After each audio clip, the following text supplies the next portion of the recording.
This beautiful all-teak transistor radio is the Tandberg Auto from 1964.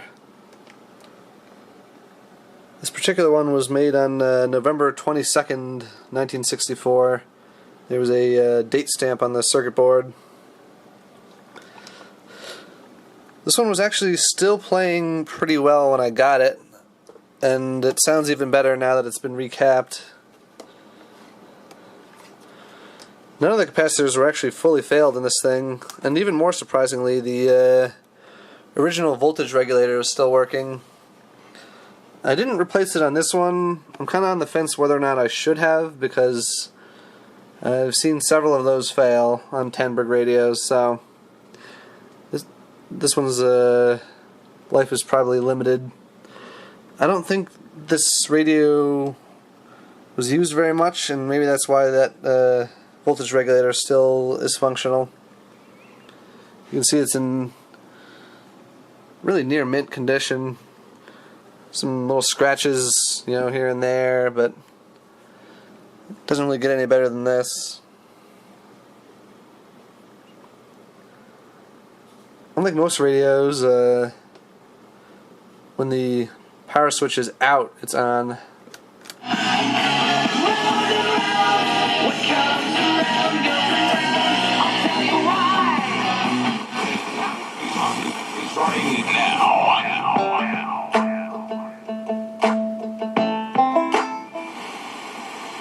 There's no AFC on this radio, so you have to be exactly on station for it to sound right. It's a little annoying, but at least this radio makes up for that by being pretty sensitive. I can get tons of stations on this set.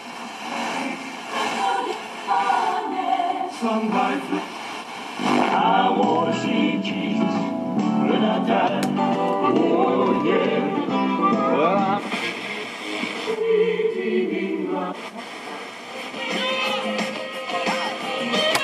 oops.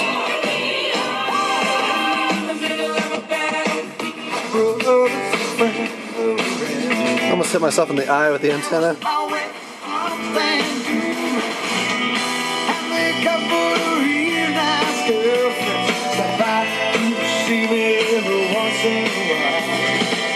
When I think back about those days, 7729-0100 extension 373.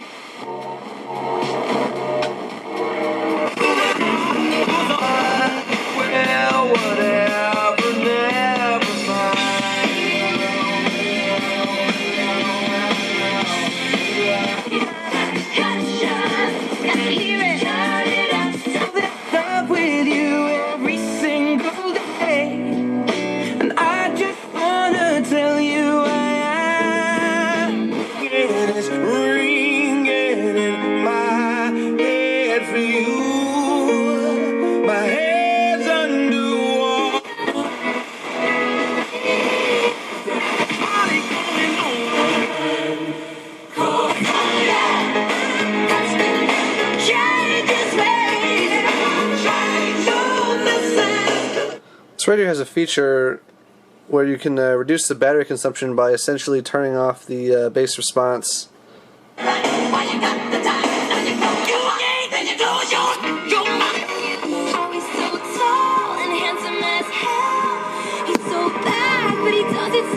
Or you can crank it up.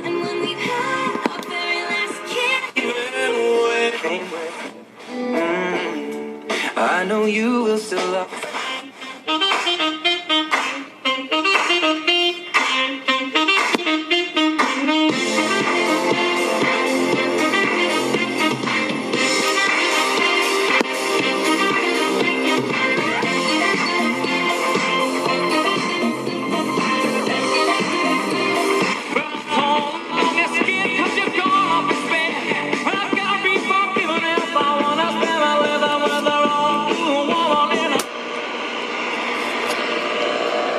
With the bass switched off, power consumption at normal volume is like 30 milliamps.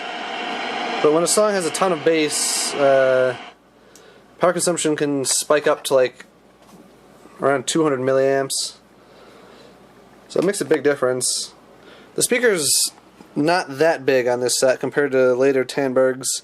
You can see the cutout for it is about here to here. So it has to work harder to produce, you know, bass notes.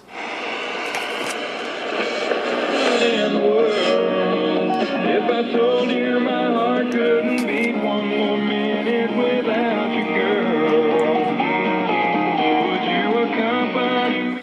The sensitivity is pretty great on AM, and so is the interference rejection. I'm filming this in front of my computer, which is behind that, you know, towel there, along with my monitor, and it's not having any problems. At least quite a bit less than other radios do. Brought to you by the American Institute of CPAs and the Ad Council. WABF.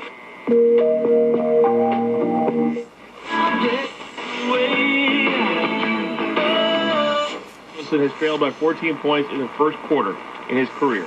2000.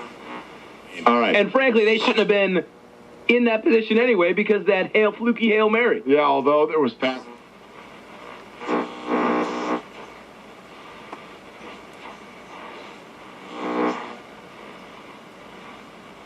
Plus, the Panthers are. Looks like it's not picking up the weather station either, which is good. Over here.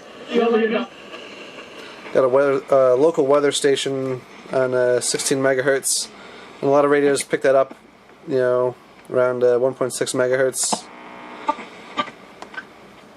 or an image of it rather.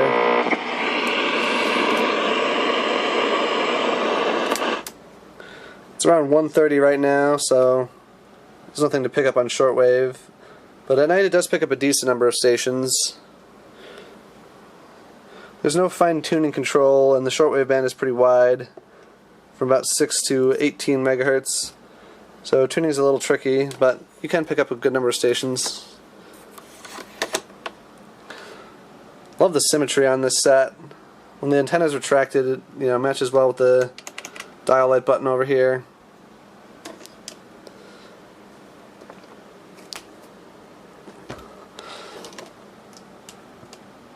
The handle is wrapped in pleather, which thankfully is held up well. I don't know why they cheaped out on that little detail. That's like, I don't know, a quarter of the leather it takes to make a belt. Can't be that expensive to buy a piece of leather that small, but they used pleather. This is good quality pleather. Now, as the name Auto suggests, this thing was intended to be used in a car, and consequently had a car bracket that went with it. Thankfully, whoever bought this, I guess, didn't own the car bracket, and so this one doesn't have all the wear that these sets usually have. You can see the sides aren't all scratched up, and the bottom's, you know, nice and pristine. Still has all the lettering. Looks like nothing ever went into the contacts either. They're all scratch-free. The set runs on 5 D cells. You know, take out these 2 screws to, you know, remove the battery cover. I'm not going to do that though. You can see it was made in Norway. I do have the original schematic for this thing. Give me 1 sec. Left it on my workbench.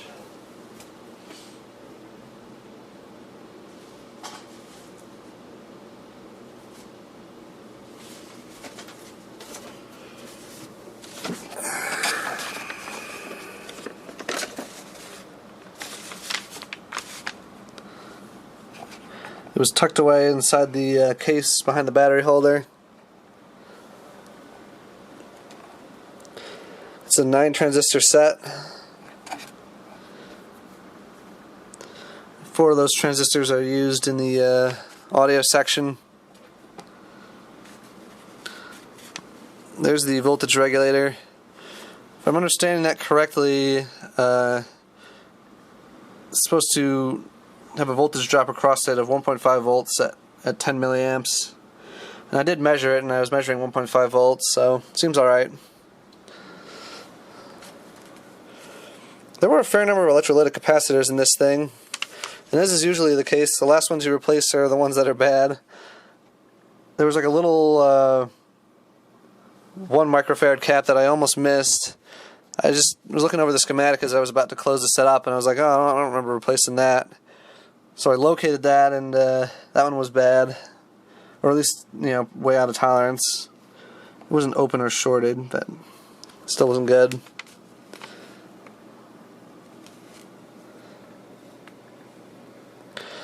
Compared to some other Tandberg sets, there are other earlier ones, this one's fairly easy to work on. Just undo the 2 screws on the back there and take off the battery cover, and there's 2 nuts you undo, and then the whole top part here slides out along with the chassis.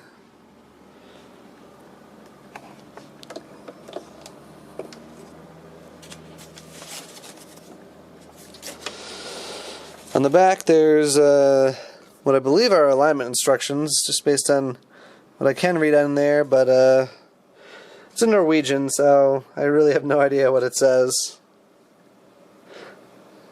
Even though this is an export model, I guess they didn't bother translating the alignment instructions.